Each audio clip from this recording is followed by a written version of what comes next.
మందిరానికి వస్తేనా, వాక్యం వింటేనా, పాటలు పాడితేనా, సంగీతాలు వాయిద్యాలు వాయించితేనా, ఎప్పుడు ప్రభు మనం వాడుకుంటాడు. ఎలాంటి పరిస్థితుల్లో వాడుకుంటాడు. మనం ఏ రీతిగా ఉంటే ప్రభు మనం ప్రతి పనిలో మనల్ని వాడుకుంటాడు.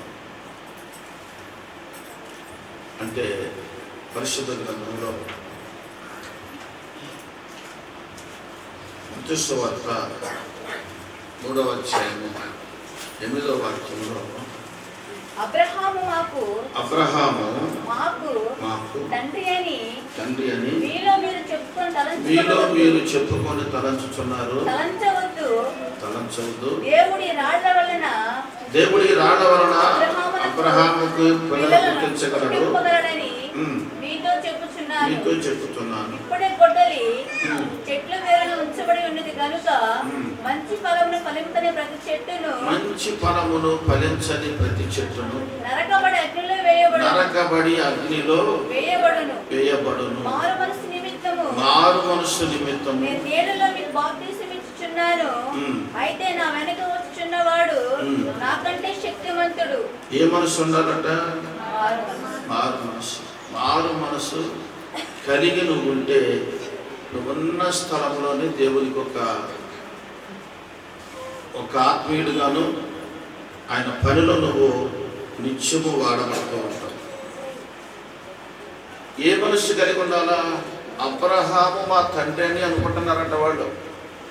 అబ్రహాము మా తండ్రి, నువ్వేంటి మాకు చెప్పేది యేసు ప్రభు అని అంటున్నారు. అబ్రహాము మా తండ్రి, మేము క్రైస్తవులమే, మేము దేవుని ఎరిగిన వారమే. నువ్వేంటి మాకు చెప్పేది నీతులు ఈ రోజున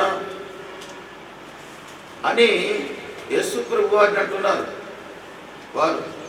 అయితే ఆ మాటకు యోహాను అంటున్నారు వారు. యోహాను అంటుంటే యోహాను ఆ మాటగా చెబుతున్న సమాధానం ఏంటంటే, దేవుడు ఈ రాళ్ల వలన అబ్రహాము మా తండ్రి అని మీరు తలంచవద్దు, మీరు అనుకోనవద్దు. ఎలా తండ్రి అవుతాడు అంటే ఆ తర్వాత మాట అంటాడు, దేవుడు ఈ రాళ్ల వలన అబ్రహాముకు పిల్లలను పుట్టించగలడు కానీ మీతో చెప్పుచున్నాను, ఇప్పుడే గొడ్డలి చెట్టు వేరున ఉంచబడి ఉన్నది. మంచి ఫలమును ఫలించని నరకబడి అగ్నిలో వేయబడును. కనుక దాని నిమిత్తం ఏం చేయాలట? మేము క్రైస్తవులమని చెప్పుకోవటానికి కాదు, మందిరానికి వస్తున్న మనము నిజముగా దేవునికి ఉపయోగపడే క్రైస్తవుడిగా ఉన్నామా, లేదంటే ఇస్కరియోతు యోధాలాగా అమ్ముకునేవాళ్ళుగా ఉన్నామా, గెహాజీలాగా లోకాశపడి కలిగి ఉన్నామా? ఈరోజు మనం తెలుసుకోవాల్సిన మాట, ప్రభు ఎవరిని వాడుకుంటాడు? పరిపూర్ణము చెంది మారు మనస్సు కలిగిన వారినే వాడుకుంటాడు. మారు మనస్సు కలిగిన వారిని వాడుకుంటాడు. చూడండి, అపోస్తుల కార్యాలు 26వ అధ్యాయము 20వ వాక్యం. 26 దమస్కులోని వారికిని యెరూషలేములోను యూదయ దేశమంతటను తరువాత అన్ని జనులకును వారు మారు మనసు పొంది దేవుని తట్టు తిరిగి మారు మనసునకు తగిన క్రియలు చేయవలెనని ప్రకటించుచుంటిని. ఏం కలిగి ఉండాలంట? మొదటగా మారు మనసు. మత్తయి సువార్తలో మేము అబ్రహాము కుమారులము అనుకుంటానికి సరిపోవు. నేను అబ్రహాము కుమారుడు అనుకుంటానికి సరిపోవు. ఒక ధనవంతుడు, ఒక పేదవాడు, భూమి మీద చాలా ఇబ్బందులు పడ్డాడు. పేదవాడు, ధనవంతుడు బాగా సుఖభోగాలు అనుభవించాడు. ఇద్దరు సరిపోయారు. ధనవంతుడు చనిపోయినప్పుడు ఎవరొచ్చి తీసుకెళ్లారో తెలియదు, కానీ పేదవాడు చనిపోయినప్పుడు, వాళ్ళ ఆదరణ చనిపోయినప్పుడు దేవదూతలు వచ్చి తీసుకుని వెళ్ళారు.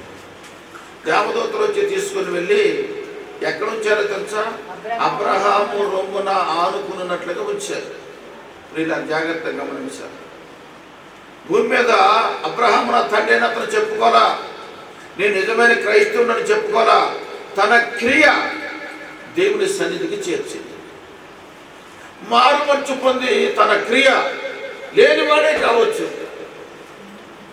సమస్తం కోల్పోయిన వాడే కావచ్చు, శరీర బలహీనతలు కలిగిన వాడే కావచ్చు, ఆస్తి అంతస్తులు లేకపోవచ్చు, ఎన్ని బంగారం లేకపోవచ్చు, కానీ క్రీస్తును కలిగి ఉన్నాడు. దేవుని స్తోత్రం చెప్పండి. ఏం కలిగి ఉన్నాడు? క్రీస్తును కలిగి ఉన్నాడు. ఈరోజు నేను అంటున్నాను, నీవు క్రీస్తును వెలిగి ఉన్నావని, మేము క్రైస్తవులమని, నేను మందిరానికి వెళ్తున్నాను, నాకు ఏ తెగులు రాదని నువ్వు అనుకుంటున్నావేమో. నువ్వు పరిశీలన చేసుకొని అసలు నీకు మారు మనసు ఉన్నదా అనేది తెలుసుకో. బైబిల్ గ్రంథములో 60,000 మంది 62,000 మంది సైనికులు ఉన్నారు. గిద్యోనుతో దేవుడు చెబుతున్న మాట ఏంటంటే, గిద్యోను ఎంతమంది అక్కర్లేదు, వీళ్ళందరినీ పంపి ఎందుకో తెలుసా? వీళ్ళల్లో ఎక్కడ కూడా దేవుడికి మారుమర్చి కనపడాల, వీళ్ళందరూ పంపించాయి. కొంతమందినే ఉంచుకోమన్నాడు. వాళ్ళందరూ 1,000 మంది వెనక్కి వెళ్ళిపోయారు, వీళ్ళకి వెళ్ళిపోయారు. మిథ్యానీయుల మీద జయం పొందాలి అంటే ఎంతమందిని తీసుకొని పోతే వీళ్ళందరూ మారుమర్చలేని వాళ్ళు. ఒకవేళ ఇందులో మారుమర్చు కలిగిన వారి ద్వారాగా, లేదంటే నీ ద్వారాగా వాళ్ళు జయించితే వాళ్ళు ఏమనుకుంటారు తెలుసా? మా వలనే మేము విజయాన్ని సాధించామని అనుకుంటారు. కనుక ఎంతమంది అక్కర్లేదు. న్యాయాధిపతుల గ్రంథము 7వ అధ్యాయం, ఎంతమంది అక్కర్లేదు అని చెప్పి ప్రభు చెప్పాడు. వారందరూ వెనక పంపించేశారు. ఎంతమంది మిగిలారు? 10,000 మంది మిగిలారు. 10,000 మందిలో కూడా మరొక పరీక్ష పెట్టాడు. ఇదిగో గిద్యోను, ఈ 10,000 మందిలో కూడా మరొక పరీక్ష పెడుతున్నాడు. ఏంట పరీక్ష అంటే, ఇది వాగులు వీళ్ళందరూ కూడా దిగి నీళ్లు తాగునట్టుగా వీళ్ళకి సమయాన్ని అప్పగించు అన్నాడు. ఎప్పుడు యుద్ధానికి బయలుదేరారు. యుద్ధానికి బయలుదేరిన వారి మీద ఏముంటుందంటే చెప్పండి? యుద్ధ కవచం ఉంటుంది, డాలు ఉంటుంది, కత్తి ఉంటుంది, శరస్థానం ఉంటుంది, ఇవన్నీ ఉంటాయి. అయితే ఇప్పుడు నీరు తాగాలి. ఎంతమందిని కూడా మళ్ళీ ఒక్కసారి పరిశోధిస్తున్నాడు దేవుడు. ఎంతమందిని పరిశోధిస్తున్నాడు. వాళ్ళందరూ వాగులో పోయి నీళ్లు తాగుతున్నారు. ఎంతమంది? 10,000 మంది. కొంతమంది ఏం చేస్తున్నారంటే వాళ్ళకు కలిగి ఉన్న శరస్థానము, మరి కలిగి ఉన్న డాలు కత్తి ఒడ్డు మీద పెట్టేసి వెళ్ళి కుక్క గతికినట్టుగా గతుకుతున్నారు. ఏం చేస్తున్నారట? కుక్క గతికినట్టుగా గతుకుతున్నారు. మరికొంతమంది ఏం చేస్తున్నారంటే, అందులో ఒక 300 మంది వాళ్ళ కవిష్యాలు అలాగనే ఉంది, వాళ్ళ యుద్ధ కవిష్యం అలాగే ఉంది, వాళ్ళ కత్తి వాళ్ళ పక్కమటే ఉంది, వాళ్ళ ఢాలు వాళ్ళ ఈపు మీద ఉంది. 2 చేతులతో మోకాళ్ళు ఉని 2 చేతులతో తాగేటప్పుడు ఎవరు కనపడతారు చెప్పండి? ఇలా తాగేటప్పుడు చుట్టుపక్కల మొత్తం చూసుకుంటూ తాగవచ్చు. వీళ్ళు కూడా గతుకుతున్నారు. ఎలా గతుకుతున్నారు? ఆ చేతులతో నీళ్ళు తీసుకొని గతుకుతున్నారు. కడవ వాళ్ళు 9,700 మంది సాష్టాంగంగా వార్నబడి గతుకుతున్నారు. వాళ్ళు మోకాళ్ళుని చేతులతో తాగుతున్నారు. వీళ్ళు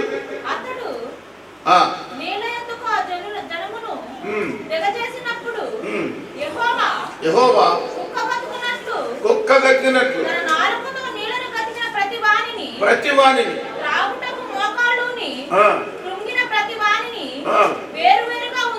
వేరువేరుగా కుక్క వలె గతికిన వాడిని ఒకవైపున ఉంచారు. వేరు చేయి. ఇందులో నుంచి మోకాళ్ళ మీద ఉండి గతికిన వారిని వేరు చేయి, వీరిని వారిని వేరు చేయి. గిద్యోను అనుకున్నాడు, అయ్యా 30, 60, 2,000 మంది సైన్యంలో 10,000 మందినే ఉంచమన్నావు. ఈ 10,000 మందిలో మళ్ళీ పరీక్ష పెట్టావు. ఈ పరీక్షలో 3,300 మంది నోటికి అందించుకొని, చేత్తో నోటికి అందించుకొని తాగుతున్నారు మోకాళ్ళు. కానీ కడవ 9,700 మంది ఒక్క గతికినట్టుగా గతుకుతూ ఉన్నారు. వేరు చేయమన్నాడు. వేరు చేస్తే 300 మంది వీళ్ళు బయలుదేరారు, 9,700 మంది వాళ్ళు బయలుదేరారు. అప్పుడు ప్రభు అంటున్నాడు, చూడండి ఏమంటున్నాడు, చదవండి. మిమ్ములను రక్షించదను, మిద్యానీయులను మీ చేతులకు అప్పగించదను. గిద్యోనుతో సెలవిచ్చెను. ఎంతమందితో రక్షిస్తానన్నాడు? 300 మందితో నేను యుద్ధం చేస్తాను అన్నాడు. 300 మంది. అయ్యే ఇక్కడ మారుమర్చు పొందిన వాళ్ళు ఎవరో, మారుమర్చు పొందని వాళ్ళు ఎవరు? వాళ్ళు నీళ్ళు తాగారు, వీళ్ళు నీళ్ళు తాగారు. వీళ్ళు ఇంత కవశాలు అలాగే ఉన్నాయి. ఇంటి మీద డాలు, కత్తి ఇవన్నీ కూడా వాళ్ళ పక్కనే ఉంచుకున్నారు. చిరస్థానం కూడా వంగితే పడిపోద్ది. అలాగే కుక్క కట్టినట్టుగా ఆ నీళ్ల మీద వాళ్ళు చూపు పెట్టుకోలేదు. శత్రువు వెట్టి చూస్తున్నాడని మారు మనసు కలిగిన వాళ్ళు ఆ 2 చేతులతో నీళ్లు పట్టుకుని తాగటం మొదలు పెట్టారు మోకాళ్ళ మీద. అంటే ఇప్పుడు ఏం తెలిసిందో తెలిసే వీళ్ళకి ఏం తెలిసింది? ఈ నీళ్లు దాక్కుంటా ఎటు నుంచి శత్రువు వస్తున్నారని గమనించారు. మిగతా వాళ్ళు ఉన్నారు, చూశారు. వాళ్ళు పూర్తిగా ఆ నీళ్ళ మీద ఆధారపడిపోయారు. నీళ్ళ మీదనే వాళ్ళ చూపు ఉంది. కన్నులెత్తి చూడట్లేదు, కన్నులు మూసుకొని తాగుతున్నారు. ఇప్పుడు శత్రువు వచ్చే ఏంటి పరిస్థితి? మారు మనసు లేని వాళ్ళు 10,000 మంది ఉన్నా దేవునికి అక్కర్లేదు. దీన్ని బట్టి మనం అర్థం చేసుకునేది ఏంటంటే, మారు మనసు లేని వాళ్ళు లక్షల మంది ఉన్నా ఆయనకి అక్కర్లేదు. మారు మనసు పొందిన వాళ్ళు దేవునికి ఉపయోగపడే వాళ్ళని కొద్ది మంది ఉన్న వాడుకుంటాడు. 300 మందినే వెనుకున్నాడు. తన పని కొరకు 300 మందినే వెనుకున్నాడు. గిద్యోను ఈ 300 మందితో యుద్ధం జయించబోతూ ఉన్నాడు. గిద్యోను కూడా అయ్యా 62,000 మంది, 62,000 మందిలో 52,000 మందిని ఇళ్ళకి పంపించేసావు. 10,000 మందిని పంపించావు. ఈ 10,000 మందిలో కూడా 9,700 మందిని పరీక్ష పెట్టి విభజించావు. ఇప్పుడు ఏం చేయాలా అని గిద్యోను, ఇది ఎలా సాధ్యమైందయ్యా?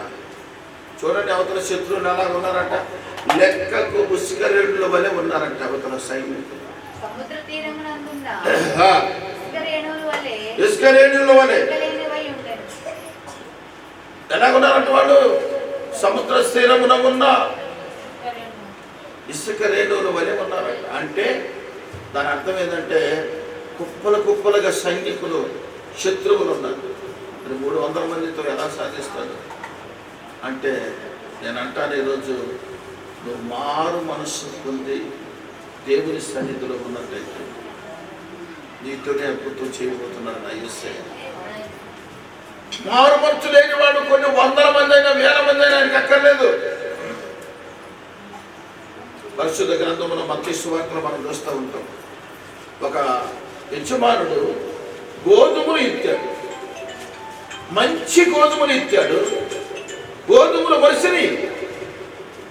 మొలిసిన తర్వాత వాటితో పాటుగా కొంతకాలాన్ని చూస్తే గురువులు కూడా మొలిసి ఉన్నాయి. గురుగులు అనగా పనికిరాని కూడా మొలిసి ఉన్నాయి. అప్పుడు పనివాళ్ళు వచ్చాడు, అయ్యా మనము మంచి గోధుమలే కదా ఇచ్చాము, ఈ గురుగులు ఎక్కడి నుంచి వచ్చాను? ఈ గురుగులు ఎక్కడి నుంచి వచ్చాను అంటే ఎవరు చేసే పని ఇది? అపవాది.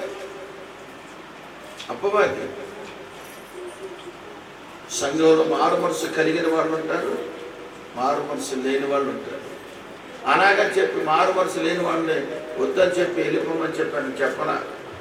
ఒకరోజు కాకపోతే ఒకరోజైనా తెలుసుకుంటారు వాక్యమేనని దేవుడు గద్దించొద్దన్నాడు. నా జనులతో ప్రేమతో మాట్లాడమని యెషయా గ్రంథం 40 అధ్యాయంలో మాట్లాడాడు. వాగ్దానం ఇచ్చాడు. ఆ వాగ్దానం ప్రభు ఇచ్చాడు నాకు. నువ్వు నా జనులతో ప్రేమగా మాట్లాడు. మెరక సమానముగా చేయబడును, వంకర తెంకర అన్నీ కూడా తిన్నగా మార్చబడును, కరుకని అన్నీ కూడా సమానముగా చేయబడును. ఓదార్చుడి, యెరూషలేముతో ప్రేమగా మాట్లాడుడి, సమాప్తమాయను, యెహోవా చేతి వలన సమస్త పాపముల నిమిత్తము రెండింతలు పొందెను. సమాచారం మాత్రమే ప్రకటించును. ఆలకించుడి. అడవిలో ఒకడు ప్రకటించుచున్నాడు. ఎట్లనగా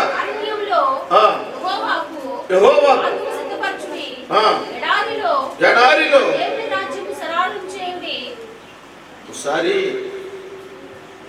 శవరకు వచ్చిన ఒక 4 సంవత్సరాల తర్వాత ఒక అడవి ఉన్నది. ఆ అడవిలో ఒక పొడుగాటి కత్తి ఒకటి తీసుకొని, పెనకత్తి లాంటి ఒక కత్తి తీసుకొని, నేను నా భార్య మొత్తము దారి చేసుకుంటూ వెళ్తాను. అవన్నీ కూడా నరుక్కుంటూ వెళ్తా ఉన్నాం.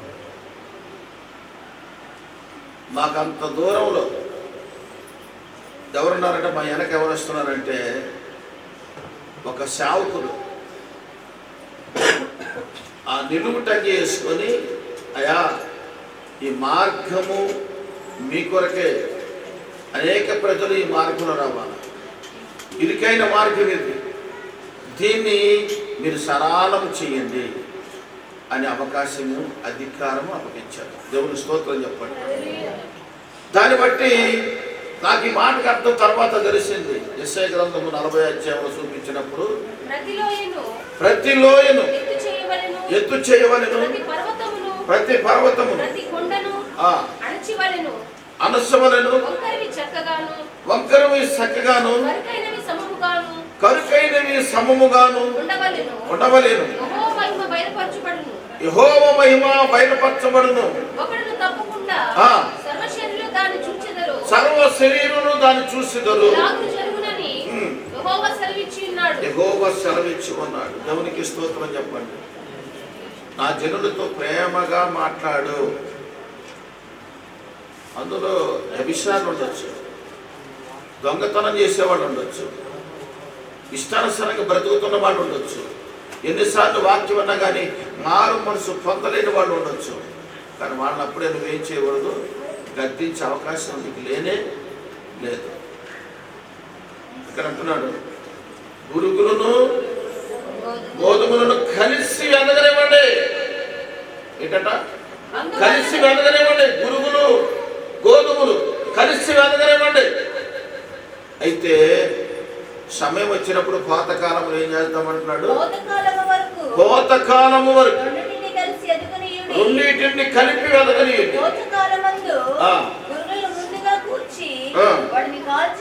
వాటిని కాల్చి వేస్తూ గోధుమలను ఎవరి కొట్లో? పరలోకమందు చేర్చబడతారు. అబ్రహాము రొమ్మున ఆనుకోవడానికి చేర్చబడతారు. మంచి గోధుమలుగా ఉన్నవారు, మారు మనసు పొందిన వారు దేవుని రాజ్యములో చేర్చబడతారు. గురుగుల వలె ఇష్టానుసారంగా ప్రవర్తిస్తూ సంఘంలోనే ఉన్నెత్తాడు. వద్దు, నువ్వేమనొద్దు వాళ్ళని ఎదగని. గోధుమలు ఎదుగుతున్నాయి, అలాగే గురుగులు కూడా ఎదుగుతున్నాయి. ఎదగనవ్వండి వారు, నువ్వేమనొద్దు. సమయం వచ్చినప్పుడు కోత కాలములో అనగా దేవుని రాకడ సమయంలో నువ్వు నేను బ్రతుకుంటే మారు మనసు పొందిన వాళ్ళందరూ ఆయన పొట్టు అనగా ఆయన పరలోక రాజ్యంలోకి, మధ్యాకాశంలోకి ఎత్తబడతారు. మారు మనసు పొందిన వాళ్ళు అన్ని విడిచిపెట్టిపోవాలి. అప్పుడే కాదు, షేలో ఉన్నవాడు షేలోనే, తిరగలు విసురుతున్నవాడు తిరగలు విసురు, మిద్ది మీద ఉన్నవాడు మిద్ది మీదనే, ఏ స్థలంలో నువ్వు ఉంటే ఆ స్థలంలో ఇంటికి వస్తానికి సమయం లేదుగా. భార్య బిడ్డను చూసుకుని రావడానికి సమయం లేదు. దేవుని రాకడలో ఎత్తబడతావు. దేవుని కొట్లో మంచి గోధుమలు చేర్చినట్లుగా మరి గురుగులు చేయబడితే ఎత్తబడ్డ నీతిమంతులందరూ దేవుని గొర్రెపిల్ల వివాహంలో ఉంటారు. అక్కడ సంబరాలు, ఆనందము, సంతోషము, సమాధానం, ఆనందము. ఆ పెళ్లి విందులు వదిలివేయబడిన వారికి శ్రమ, బాధలు, కష్టాలు, విరుకులు, ఇబ్బందులు ఇవన్నీ కాక సమయం వచ్చినప్పుడు మీరంతా కూడా కట్టలు కట్టి అగ్నిలో కాల్చివేసినట్టుగా, పురుగులను కాల్చివేసినట్టుగా మారు మనసు లేని వారందరూ కూడా ఒక దినము రాబోతుంది. ప్రభు రాకడా. ఆ రాకడ సమయం నువ్వు దించబడతావు. అగ్నిగుణములో కాల్చబడతావు. అగ్నిగుణములో కాల్చబడతావు. అది ఎప్పుడో జరుగులే అని అనుకుంటున్నాం మేము. ఒకవేళ ప్రభు రాకడ ఇయ్యాలైతే, ఈ రోజే అయితే నీ బ్రతికేమో కూడా ఒకసారి ఆలోచించు. మారు మనసు లేని నీ పరిస్థితి ఎలాగుందో ఆలోచించు. ఇప్పుడే చెట్టు వేరున గొడ్డలు పెట్టబడి ఉన్నది. మంచి ఫలమును ఫలించని ప్రతి చెట్టును నరికి అగ్నిలో కాల్చివేస్తున్నాడు ఆయన. జాగ్రత్త. మారు మనసు కలిగి ఉన్నావా? మారు మనసు లేని స్థితిలో ఉన్నావా? కోట్లాది మందికి ఆయన అక్కర్లేదు. ఆయన అంటున్నాడు, ఎక్కడ 2 3 నా నామములో కూడుకొని ఉంటారు. ఆ మాట ఎందుకన్నాడో తెలుసా? ఆ మాట ఎందుకన్నాడు? కుప్పలుగా కూడుకుంటారు. కానీ నా నామములో కూడుకునేవారు ఒక ప్రత్యేకత, వాళ్ళకి ఒక స్పెషల్ టీముగా ఏర్పాటు చేయబడిన వారు ఎవరైతే ఉంటున్నారో వారు మంచి గోధుమలుగా దేవుని సన్నిధిలో చేర్చబడుతూ ఉన్నారు. మారు మనసు లేని పరిస్థితులు కలిగి ఉంటే ఏదో ఒక రోజు ఆల్రెడీ గొడవ పెట్టబడి ఉంది.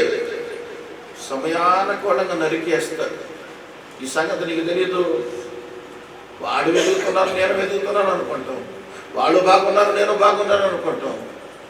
కాబట్టి కొంతమంది లోకస్తులు చేసినట్టుగా చేస్తున్నారు క్రైస్తవులు. ఏది ప్రత్యేకత? ఏది? లోకంలో ఉన్న వాళ్ళకి నీకు ప్రత్యేకత ఏది? లోక స్నేహము దేవునికి వైరమైన సంగతి మీరు ఎరుగరా? యాకోబు రాసిన పత్రికలు అంటున్నాడు కదా, ఏమై ఉండాలి? ప్రత్యేకత కలిగి ఉండాలి. దేవుడు ఒక అవకాశం ఇచ్చాడు. నీ పిల్లలు పుష్పవతి కాకముందే ఓడి ఫంక్షన్ చేసుకోండి. అయిన తర్వాత చేస్తే అన్నిటికీ నీకు పెద్ద తేడా ఏమీ లేదు. మనిషి చనిపోతే కృతజ్ఞత కూడికి పెట్టుకోండి. ఎందుకో తెలుసా? దేవా, ఎంతకాలం బ్రతికించావు, ఈ రోజు నీ సన్నిధి తీసుకెళ్తున్నావు. కృతజ్ఞత కూడిక, స్తుతి కూడిక. దేవుడిచ్చాడు, దేవుడు తీసుకున్నాడు. దేవునికి స్తుతి కలుగునుగాక. ఏమంటున్నాడు? మనిషి సరిపోతే స్తుతి కూడికి పెట్టుకో. అన్యులు లెక్క చేస్తే నువ్వు మారు మనసు పొందినట్ట? అన్యులు లెక్క చేస్తే నువ్వు మారు మనసు పొందినట్ట? నీ బంధువు ఎవడంటారా? అలాగే చేస్తారా? శావుకులు వాక్యం అలాగే చెప్తారు. తప్పు చెప్తున్నా మేమేమన్నా పాపిష్టి పనులు చెప్తున్నాం? నీకు దుర్మార్గమైన పనులు చేయమని చెబుతున్నావా? దేవుని సన్నిధిలో మారు మనసు కలిగి మంచి ఫలము ఫలించండి. తగిన సమయం అందున ఈ మంచి ఫలములన్నీ ఆయన సన్నిధికి చేర్చబడతాయి. అందుకు మంచి ఫలము ఫలించండి అని చెప్పానంట. మంచి ఫలము ఫలించారట. అదే అపోస్తుల కార్యాలు 11వ అధ్యాయం చూడండి. అపోస్తుల కార్యాలు 11వ అధ్యాయం 18వ వాక్యం. ఈ మాటలు విని మరి ఏమి అడ్డము చెప్పక అట్లయితే అన్య జనులకును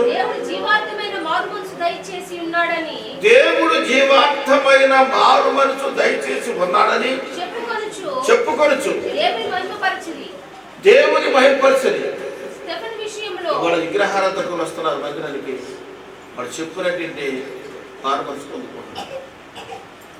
నా కనుమూరు దగ్గర ఒక గ్రామంలో ఒక ఆయన చనిపోయాడు. ఆయన అన్నాడట, ముందుగానే చెప్పాడట, అయ్యా నాకు దినవారాలు యాత్ర ఏం చేయొద్దు, సావుకుంటూ కూడా చెప్పాడట.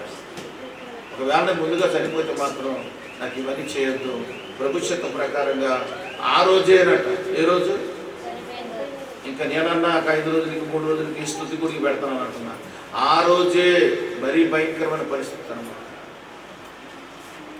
నిన్ననే అలా జరిగింది. ఆ రోజుని అందరూ ఒప్పుకున్నారట, అన్నదమ్ములు అందరూ ఒప్పుకున్నారట. ఆయన బ్రతుకున్నప్పుడే చెప్పాడు, ఆయన మనశ్శాంతి ఉన్నదని చెప్పి ఈ ప్రకారం జరిగిద్దామని చెప్పి అనుకున్నారట. ఆ కనుమూరు పాస్టర్ గారు ఆ రోజునే దానం చేసిన రోజునే అటు దానం చేసి వచ్చి భోజనం చేసి పోయారు. దేవి చిత్రం అని మనం అనుకుంటాం. ఇది ఒక ప్రత్యేకత. ఎవరి నుంచి ఎవరికి? అన్యులు లోకంలో నుండి ఒక ఏరుగా బ్రతుకుతున్నట్టుగా నీ క్రియలు బట్టి దేవుడు నీకు తీర్పిస్తాడు. మంచి క్రియలు కలిగి ఉంటే నువ్వు మంచి ఫలమును పొందుతావు. మంచి ఫలమును ఫలించినట్టుగా దేవుడు రాజ్యంలో చేర్చబడతాడు. కనుక కుక్కల వలె గతికే వారిగా ఉండొద్దు. మన చూపంతా పరలోకముందున్న దేవుడి వైపు ఉండాలి. భూలోకమందు నేల మీద పాకులాడుతున్నా పైన వాటినే మీరు వెతుకుడు కానీ భూ సంబంధమైన వాటిని వెతకకుడి అని చెప్పి దేవుని వాక్యం తెలియపరుస్తుంది. పైన ఉన్న వాటినే, ఎందుకంటే ఏదో ఒక రోజు నువ్వు పైకి వెళ్ళాలా, ఏదో ఒక రోజు విడిచిపెట్టి వెళ్ళాలా. వెళ్ళినప్పుడు తెచ్చుకునే పరిస్థితి ఉందా? ఆ గురుగులను కట్టలు కట్టి అగ్నిని కాల్చివేసినట్టుగా ఆ రీతిగా నీ బ్రతుకు అవుతూ ఉందా? ఆలోచించాలి ఒకసారి. మారుమనసు అంటే ఎక్కడి నుంచి వచ్చింది? ఏ కోట్లో కొనుక్కుంటాం అంటే భూమి మీద ఒక తల్లి భర్తతో 7 సంవత్సరాలు చేసి 84 సంవత్సరాలు దేవుని సన్నిధిలో గడిపోయిందంట. ఎంత ఓపిక చూడండి, ఎంత సహనమో చూడండి. అసలు పరిశుద్ధ గ్రంథంలో ఆ పేరు రాసించారు. పరిశుద్ధ గ్రంథంలో ఆ పేరు రాసించారు.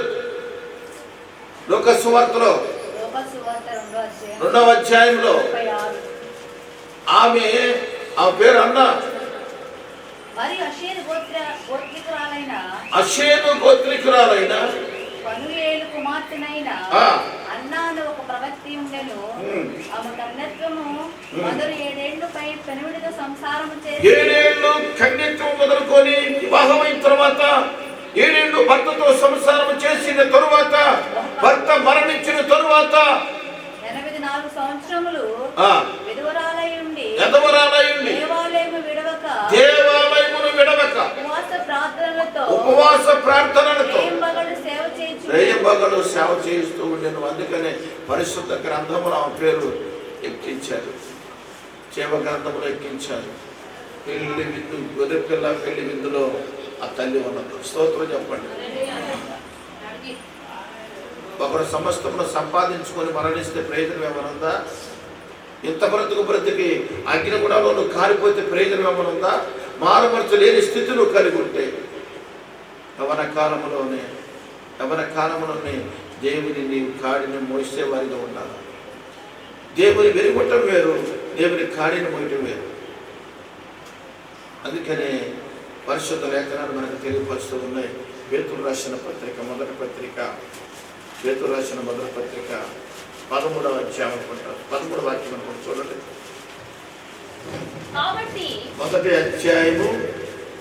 మొదటి పత్రిక 1వ అధ్యాయము 13వ వాక్యం. కాబట్టి నీ మనస్సు అనే నడుము కట్టుకొని మనస్సు అనే నడుము కట్టుకొని నిబ్బరమైన బుద్ధి గలవారై యేసుక్రీస్తు ప్రత్యక్షమైనప్పుడు సంపూర్ణమైన నిరీక్షణ కలిగి ఉండు. నేను పరిశుద్ధుడనై ఉన్నాను గనుక మీరు పరిశుద్ధులై ఉండండి. ఏమై ఉన్నానట? ఏ మనసు కలిగి? మంచి మనసు అనే నడుగట్టుకోవాలట. నిబ్బరము కలిగిన బుద్ధి కలిగిన వారై ఉండాలట. నిబ్బరము నిలకడ, ఏక మనసు, దీ మనసు కాదు, ఏక మనసు. ప్రభు రాజ్యంలో చేర్చబడాలి అంటే మారు మనసు పొందుకోవాలి. మారు మనసు పొందుకోలేని పరిస్థితులు ఉంటే ప్రభు నేను ఇక్కడ పడుకోడు, అక్కడ పడుకోడు, గురుగురును కట్టలు కట్టి అగ్నిలో కాల్చివేసినట్టుగా వేయబడతావు.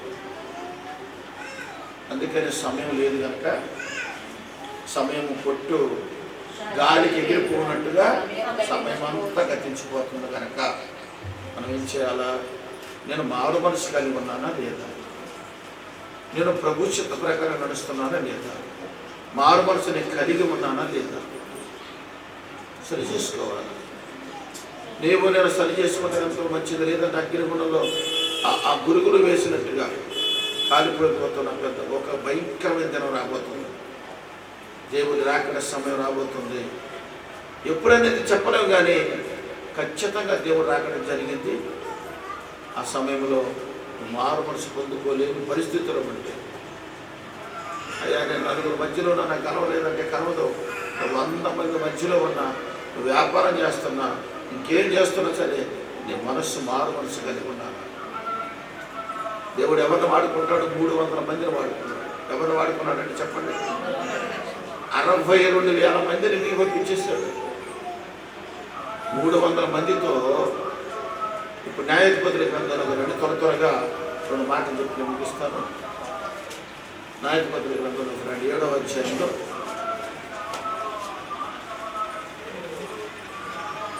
వారు దీటీలు తీసుకొని ఆ 300 మందిని 3 గుంపులుగా చేసి గోరను, మట్టి కుండలను, ఆ కుండలలో దీటీలను వారితో ఇట్లా నేను చేయనట్లు చేయుడి. ఇదిగో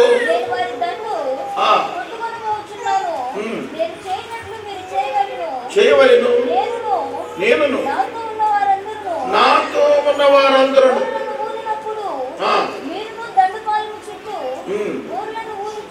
ఊదుచు యెహోవాకును గిద్యోనుకును విజయమని కేకలు వేయండి. 300 మంది, 1,00,000 మంది ఉన్నారు అక్కడ. చనులు ఎవరాళ్ళు? విద్యానీయులు 1,00,000 మంది ఉన్నారు. లెక్కకు ఇసుక రేణుల వల్లే, సముద్రంలో ఇసుక రేణుల వల్లే ఉన్నారు. మరి 300 మంది ఎలా సాధ్యం? ఎలా సాధ్యమైంది? కోటేశ్వరుడు చూసి మురిసిపోతున్నామేమో.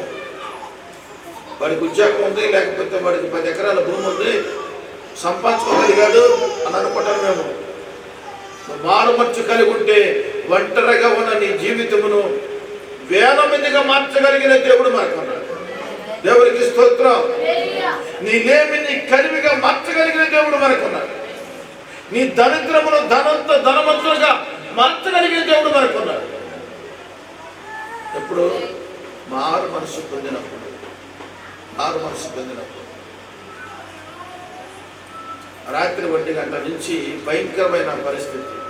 ఎందుకు నేను అంత ఆదివారం నాడు ఉదయం వద్దాం అనుకున్నా. నేను కల్లూరు పోయి ప్రార్థనలో ఉన్నా. ప్రార్థనలో ఉండి ఆదివారము ఉదయమే తెల్లవారుజామున లేచి వద్దాం అనుకున్నాను. ఎందుకు నా మనసంతా మధ్యాహ్నం కానించి వెళ్ళిపో రాత్రి ఒకవేళ నేను కానీ అక్కడే ఉన్నట్టయితే నా మనస్సాక్షి ముందుగా నన్ను గర్తించింది. ఎల్లు అంటుంటే మా చిన్నోడికి 10 సార్లు ఫోన్ చేశాను, కారు తీసుకొని రా వెళ్ళాలని. 4 బయలుదేరు. ఒక వారం ప్రార్థన జరుగుతుంది, బయలుదేరు వచ్చేసాను. రాత్రి 1 గంట ప్రాంతంలో ఒక భయంకరమైన బాధ, నొప్పి, యూరిన్ బంద్ అయిపోయింది, రావట్లేదు. భయం వేసింది. ఎప్పుడు కూడా అంత భయాన్ని నేను పొందుకోలేదు. ఏంటి అసలు ఏం జరుగుతుంది ఏమి అర్థం కావట్లా. 2 వ్యక్తులు వచ్చేసి పసరు పోసిపోయారు నాకు. ఆ తర్వాత ఈ పరిస్థితి ఎదురైంది. సరే నా భార్యను లేపాను. కూర్చోలేకపోతున్నా, నుంచోలేకపోతున్నా. గట్టిగా ఏడవలేని పరిస్థితి. కృపాకర్కి ఫోన్ చేస్తే ఆయన 5 నిమిషాలలో వచ్చేసి ఏం చేద్దామని ఆలోచన. నేను అంటున్నా ఉప్పు వేయించుకొని తీసుకురండి కాపుకుంటాను అన్నాను. భయంకరమైన బాధ. మరి కిడ్నీలో రాళ్ళు ఉన్నాయో మరి ఏం తెచ్చినాయో తెలియదు, కానీ మొత్తానికైతే ఆ బాధ భరించలేదు. ప్యాస్ కూడా బంద్ అయిపోయింది. ఏంటి పరిస్థితి అని చెప్పి చూశాను. అప్పుడు ఆ డాక్టర్ గారి దగ్గరికి వెళ్దామని చెప్పి తీసుకున్నాను. నేను అనుకున్నా ఈ పరిస్థితిని బట్టి ఏదో ఆపరేషన్ పడేటట్టుంది, రేపు ఆదివారం తెల్లారితే వాకింగ్ చెప్పాలి ప్రభావ, నువ్వేం చేస్తావో నాకు తెలియదు, నేనైతే చెప్తా ఉన్నాను, నేను తిరిగి నీ సన్నిధిలో ఉండాలి, నేను వాకింగ్ చెప్పాలి, నువ్వేం చేస్తావో నాకైతే తెలియదు, ఎన్ని అట్టకాంపులు ఎదురైనా నీ సన్నిధిలో నేను ఉండాలి అని ప్రార్థన చేసుకొని బయలుదేరి సాక్షి చెప్పుకుంటాను ప్రభావ, ఈ సన్నిధిలో నేను ఉండాలి, వాకింగ్ చెప్పాను ఆయన అని చెప్పి. అంత బాధలో కూడా ఈ మాట నేను ఉడంబడి చేసుకొని వెళ్ళా సాక్షి చెప్పుకుంటాను. అక్కడికి వెళ్ళిన తర్వాత ఆయన 2 ఇంజక్షన్ చేసి ఏదో ట్యాబ్లెట్ తెచ్చుకొని దొరకలేదు, అపోలో దొరికితే తెచ్చుకోండి అని చెప్పి రాశాడు, ఇచ్చాడు, అది వేసుకున్నా. చాలా చేపల వరకు ఏ ప్రయోజనం లేదు. మళ్ళా ఇట్లా కొంచెం భయం వస్తుంది, ప్రభా ఏంటి పరిస్థితి, ఉండలేనా రేపు నీ సన్నిధిలో, రేపు నీ సన్నిధిలో నేను ఉండలేనా, ఒకవేళ నేను కానీ ఖమ్మం ఎక్కడికో నన్ను కానీ తీసుకొని వెళ్తే రేపు వాక్యం ఎవరు నడిపిస్తారు, పిల్లలు నాతోనే ఉంటారు, నా భార్య నాతోనే ఉంటుంది అని చెప్పి బాగా వేదన పడుకుంటూ కూర్చొని ఏడ్చుకుంటూ కూర్చొని ఒక్క 10 నిమిషాలలో తట్టుకోలేనంత యూరిన్ వచ్చేస్తాం. దేవునికి స్తోత్రం. అయితే పాస నడుస్తుంది కానీ నొప్పి మాత్రం తగ్గట్లేదు, నొప్పి తగ్గట్లేదు. ఇప్పుడు కూడా హాస్పిటల్కి వెళ్దామని చెప్పి అక్కడ కృపాకరం వేరే వాళ్ళకి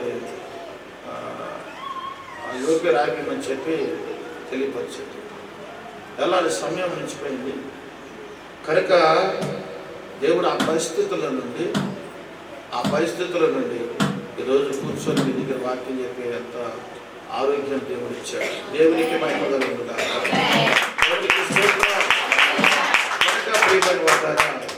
కాస్త మారు మనసు మన జీవితంలో కలిగి ఉంటే ఎక్కడి దాకా నేను వెళ్ళనివ్వలేదు. ఉన్న స్థలంలోనే ప్రభు దగ్గర మనం పెట్టుకుంటే అక్కడ దేవుడు గొప్ప కార్యం చేస్తాడు. అద్భుత కార్యం చేయగలిగిన దేవుడు. 300 మంది దివిటీలు, కొండలు, ఏమండి బోరలు, కొంతమంది బోరలు వస్తున్నారు, కొంతమంది దివిటీలు పట్టుకున్నారు, ఆ కొండలలో దివిటీలు పెట్టుకున్నారు. యెహోవాకు విజయము, గిద్యోనుకు విజయము అని కేకలు వేసుకుంటూ ఆ సైన్యం మీద పడ్డారు. వాళ్ళు ఇంకేముంది, శత్రువులు వచ్చి మన పడ్డారు, మన మీద పడ్డారని వాడు కత్తులు వాళ్ళే పొడుచుకొని సరిపోతున్నారు. వాళ్ళకి అర్థం కావట్లేదు. చీకట్లో వాళ్ళ కత్తులు వాళ్ళే పొడుచుకొని సరిపోతున్నారు. అనేకులు పరారైపోయారు. ఆ 300 మంది బూరలు ఊదినప్పుడు ప్రతివాని ఖడ్గమును వాడు పొరుగు వారి మీదకి తిప్పెను. ఏమండి, అందరూ పరారైపోతున్నారు, కొంతమంది సరిపోతున్నారు. 1,00,000 మంది జనం, 1,00,000 మంది శత్రువులు పరిగెత్తుతూ ఇంకేముంది అయిపోయింది మన పరిస్థితి అని చెప్పి కొంతమంది వాళ్ళ ఆయుధాలు వాళ్ళకి ఇచ్చుకుంటున్నాయి. ఆ నుంచి పరారై వెళ్ళిపోయారు. ఎంతమంది అట్లా తరిగింది? 1,00,000 మందిని 300 మంది తరిగారు. స్తోత్రం చెప్పండి. ఆ 300 మంది దేవుడు వెనుకున్న ప్రజల్లో ఆ 300 మంది మారుమర్చు కలిగిన వాళ్ళు, ఆ 300 మంది మెలుపు కలిగి ఉన్నవాళ్ళు, ఆ 300 మంది ప్రార్థన యోధులు, ఆ 300 మంది దేవునికి ఇష్టమైన వాళ్ళగా ఉన్నవారు. ఈరోజు నేను అంటాను, దేవునికి నువ్వు ఇష్టంగా బ్రతికితే, మారుమర్చు కలిగి బ్రతికితే దేవుడు ఉన్న స్థలంలోనే నేను ఆశీర్వదిస్తాడు. ఆయన పాత్రగా వాడుకుంటాడు. ఆయన మంచి పాత్రగా వాడుకుంటాడు. ఫలించే చెట్టుగా నిన్ను ఏర్పాటు చేసుకుంటాడు. కనుక మారుమనసు కలిగి ఉన్నవా? లేని స్థితిలో ఉన్నావు. నీ ఇంట్లో ఒకడు ఉంటాడు, ఎవడో ఒకడు, వాడి మూలన ఎంత దరిద్రమో తెలియదు. చేసిన ప్రార్థన అంతా వ్యర్థమైపోతుంది. ఆ ఒక్క మూలానే వ్యర్థమైపోతుంది. అందుకనే ఎవరికి వాళ్ళు చేయాల్సింది ఏంటంటే మారు మనసుని కలిగి ఉన్నానా లేదా, కలిగి ఉంటే దేవుడి చిత్త ప్రకారం నడుస్తున్నానా లేదా, ఇదే నువ్వు సరి చేసుకోవాల్సింది. వేరే ఏమి ఎక్కడి నుంచి నువ్వు కొనుక్కోవలసిన అవసరం ఏమి లేదు. మారు మనసు అంటే నువ్వు ఉన్న స్థలంలోనే నిన్ను పరిశీలన చేసుకో. దేవుని వాక్యానుసారం బ్రతుకుతున్నానా, దేవుడి చిత్త ప్రకారం బ్రతుకుతున్నానా, నా ఇష్ట ప్రకారం బ్రతుకుతున్నాను. ఒక్కసారి నిన్ను నువ్వు పరిశీలన చేసుకో. నేను కూడా క్రైస్తవుడనే, నేను మందిరానికి వెళ్తున్నా, ఏ శిక్షా విధి మా మీదకి రాదు అని భ్రమపడద్దు. నువ్వు దేవుని రాకడలో మారు మనసు కలిగిన వారు ఎత్తబడతారు. మిగిలిన వారు పురుగుల వలె అగ్నిగుండంలో కట్టలు కట్టి వేసి కాల్చివేయబడినట్టుగా కాల్చివేయబడతారు. కనుక దేవుని చేతులు వాడబడే బిడ్డగా ఉన్నావా? నీ చిత్తాన్ని, నీ ఇష్టాన్ని నెరవేర్చుకునే బిడ్డగా ఉన్నావా? దేవుని చిత్తాన్ని నెరవేర్చే బిడ్డగా ఉన్నావా? ఎలాగున్నావో నిన్ను పరిశీలించుకోవాలి. దేవుని రాకడ సమయంలో మారు మనసు కలిగి ఉన్నప్పటికీ అంతకంటే భయంకరమైన పడిపోయిన పిండము కంటే నీ గతి దారుణంగా ఉంది. అందుకనే ప్రభు సన్నిధిలో జ్ఞానం ఉన్నాం. అలాంటి పరిస్థితి కలిగి ఉన్నాం. పేతురు రాసిన పత్రికలు చదివాం కదా. మొదటి పేతురు రాసిన పత్రిక 1వ అధ్యాయం 13వ వాక్యం. కాబట్టి నీ మనస్సును నడుము కట్టుకొని నిబ్బరమైన బుద్ధి గలవారై యేసుక్రీస్తు ప్రత్యక్షమైనప్పుడు సంపూర్ణ నిరీక్షణ కలిగి ఉండి, నేను పరిశుద్ధుడై ఉన్నాను కనుక మీరును తలవంచను. ప్రార్థన చేస్తున్నాం. యేసయ్యా, దినమందు 1,00,000 ప్రజలను జయించడానికి 300 మందిని వెనుకున్నాను. దేవుడు నిన్ను నన్ను పరిశీలన చేయబోతున్నాడు. ఈ పరిశీలనలో నువ్వు లోకంలో కుక్క వలె కదులుతున్నట్టుగా ఉంటే నీ బ్రతుకు వ్యర్థమే. గురుగులు వలె ఉంటే నీ బ్రతుకు వ్యర్థమే. మారు మనసు లేని స్థితిలో ఉంటే నీ బ్రతుకు వ్యర్థమే. లోకాశల పడిపోతే నీ బ్రతుకు వ్యర్థమే. లోక శిక్షలో ఆ శిక్ష విధి నీ మీదకి రాకోకుండా నువ్వు తప్పించుకోవడానికి ఇదే అనుకూలమైన సమయం. ఈ సమయం ప్రభునికి ఇచ్చాడు. నువ్వు యవనస్తురాలు కావచ్చు, యవనుడి కావచ్చు, మధ్య వయసులో ఉండవచ్చు, నువ్వు ఏ స్థితిలో ఉన్నా నీకు మారు మనసు అవసరము. మారు మనసు అవసరం. నీ స్థితిగతులు సమస్తం నా ప్రభువు తెలుసు. మంచి ఫలమును ఫలించని ప్రతి చెట్టు నరికి వేయబడి అగ్నిలో వేయబడినట్టుగా ఈరోజు మన బ్రతుకులు కూడా మంచి ఫలమును ఫలించేట్టుగా ఉన్నావా? కారు ద్రాక్షాలు కాసే స్థితిలో ఉన్నావా? ఒకసారి నేను పరిశీలన చేసుకో. ఉన్న ఫలముగా నువ్వు బ్రతకలాగా, నీ మనస్సు ఎలాగుంది? అడియాత్ర గారికి తిరుగు నడుతుందా? నీ స్వాధీనంలో ఉంచుకున్నావా? నీకు నచ్చిన ఆశ ప్రకారంగా తిరుగుతున్నావా? దేవుని ఇష్ట ప్రకారంగా నడుస్తున్నావా? నేను ఒక్కసారి పరిశీలన చేస్తాను. దేవా, ఒకవేళ ఇప్పటి వరకు నేను ఇంకా మారు మనసు లేని స్థితిలో ఉంటే అటు మనస్సును పొందుకునే స్థితిని నాకు కలగ చేయవా? కరుణించవా? కృప చూపించవా? తండ్రి, మీరు కాక మాకెవరున్నారయ్యా? ఈ లోకంలో మీరే కదా సమస్తము. నాకు మీరు కాక నాకెవరున్నారు ప్రభు? ఒకవేళ నేను తెలుసుకొని లోకాశగా తిరుగుతున్నా, ప్రభు నమ్ముకున్నానని నేను వ్యర్థంగా గడుపుతున్నానేమో, రైతులను క్షమించయ్యా. మారు మనసు లేని ప్రతి ఒక్క వ్యక్తి నరకబడే సమయం రాబోతుంది, దించబడే సమయం రాబోతుంది. ఎత్తబడ గుంపులో ఉన్నావా? దించబడ్డ గుంపులో ఉన్నావా? దేవుని కుడి వైపున ఉన్నావా, ఎడమ వైపున ఉన్నావా? నిన్ను పరిశీలన చేస్తూ ఏ పరిస్థితిలో ఉన్నావో, ఎలాంటి పరిస్థితిలో ఉన్నావో,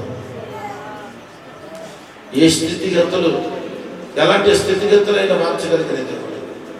ఒకవేళ ఇంకా నువ్వు ఘోరమైన పాపము కలిగి ఉంటే, ఇంకా నువ్వు మారు మనసు లేని కుమారుడుగా ఉంటే, ఇప్పుడే సరైన సమయం. ఒప్పుకొని విడిచిపెట్టు, దేవుడు నిన్ను కనికరిస్తాడు. అత్యక్రమంలో దాచిపెట్టక వాటిని ఒప్పుకొని విడిచిపెట్టి వాడు కనికరం పొందునని పరిశుద్ధ లేఖనం తెలియపరుస్తున్నాడు. తిరిగి లేచి బుద్ధి వచ్చినప్పుడు తప్పిపోయిన కుమారుడు, ఇదిగో నా తండ్రి యొద్ద అనేకమైన పరివాళ్ళు ఉన్నారు, అందులో ఒక కూలివాడిగా నేను ఉంటానని నేను తగ్గించుకొని దేవుని సన్నిధిలో చేతులు చాపి, దేవా నన్ను మార్చు, నా బ్రతుకులు మార్చు, నా స్థితిగతులు మార్చు, నా క్రియలు మార్చు. తల్లి, సహోదరుడా, నువ్వు సంపాదించింది అంట రాదు, నువ్వు ఆశపడ్డదని అంట రాదు. ఏదో ఒక రోజు విడిచిపెట్టిపోవాలా, ఏదో ఒక రోజు విడిచిపెట్టిపోవాలా. అన్నీ చెప్పొస్తే మరణం చెప్పి రాదు, ఏదో ఒక రోజు చెప్పకూడనే వచ్చింది. ఆ సమయంలో నువ్వు ఏం చేస్తావు? నువ్వు ఎక్కడికి వెళ్తావు? ఎక్కడికి వెళ్తావు? భూమి మీద బ్రతికినప్పుడు లాజరు ఎన్ని మాటలు చెప్పినా ధనవంతుడు అర్థం చేసుకోలేదు. లాజరు ఎన్ని నీతి వాక్యాలు చెప్పినా ధనవంతుడు నాకేంటి తక్కువ అనుకొని లోకాశన పడిపోయాడు. ఒకరోజు మరణించాడు, అగ్నిగుండంలో కాలుతూ ఉన్నాడు. లాజరు అయితే ఎన్ని బాధలు వచ్చినా, ఎన్ని కష్టాలు వచ్చినా, ఎన్ని వెనుకలు ఇబ్బందులు వచ్చినా క్రీస్తుతో పాటుగా నడిచాడు, యేసుతో పాటుగా నడిచాడు. క్రీస్తుని కలిగి ఉన్నాడు కనుక అబ్రహాము రోమను ఆనుకోవడానికి వెళ్ళిపోయాడు. ఆ పేదవాడిగా ఉన్నావా, ధనవంతునిగా ఉన్నావా? ఇంకా దేవుని గుర్తించలేని పరిస్థితులు బట్టి ఈ రోజైనా ప్రభా దైత్యులను క్షమించు, దైత్యులను క్షమించు. వీలైతే మోకాళ్ళ మీద వస్తున్నది ప్రార్థన, మోకాళ్ళ మీద ఉన్న మెస్సయా దైత్యులను క్షమించు, చూపించదు. 5-10 నిమిషాలు సంతోషం సరదా నన్ను అగ్నిగుండంలో కాల్చేసేది ప్రభా. తెలియకనే చేశారు, తెలియకనే ఆశపడ్డాను, తెలియకనే తలంతులు, తెలియకనే ఓ ప్రభా ఆశలు పడిపోయానయ్యా, దైతే నన్ను క్షమించున్నాయి. దీనా లోకంలో ఉన్న వాటిని చూడాలనుకుంది, లోకంలోనే గడిచిపోయింది. దీనా వల్ల ఏమన్నానయ్యా నేను? ఓనయ్యా అయితే నన్ను క్షమించు ప్రభా, నీ మాట చెప్పు నడుస్తాను, ఎవరుంటే నాకు చాలు ప్రభా. దేవా సహాయం చేయాలి అయ్యా. ఈ లోకంలో వెండి ఉన్న పెట్టండి, మా క్రియలు మాకంటే ముందుగా మీ సన్నిధికి వస్తున్నాయి తండ్రి. అన్నింటి సరి చేసుకుని కూడా మాకు అనుగ్రహించమని యేసు నామములో సమస్తమును మీ చేతులకు అప్పగించుకొని ప్రార్థించి వేడుకుంటున్నాము తండ్రి.